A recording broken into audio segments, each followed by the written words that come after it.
Hi mga Zay, so for today's video, magluto ta sa atong midnight snack. So it's already 12 a.m. na dere no. So magluto tag gulay. So atong lutoon karon is cabbage, kamatis na naitlog. So mao na siya, wala ko kabalon sa itawagan na, pero lami na siya no. Mao na nang nakasanayan akong kaon dere sa Saudi no. Mao na akong madali-dali og luto no. So nagbutang na ta dara og kamatis, mantika kamatis. Mao na ng cabbage, gibutan na tong cabbage. So wala na tay kuan karon no sibuyas, so bawang garlic powder na lang kay wala na tay sibuyas. So butan na tong asin. Tapos kaning basta mao na to tong sauce. So butan na to gamay tubig og mekos-mekos na ni insan no.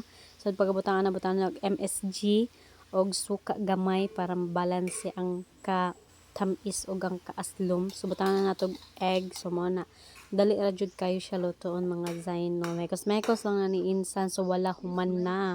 So man na tong pagkaon karon, egg with cabbage with kamatis. So lami ni siya mga zay, i-try niyo na sa inyong mga balay, lami na siya, labi na naisabaw.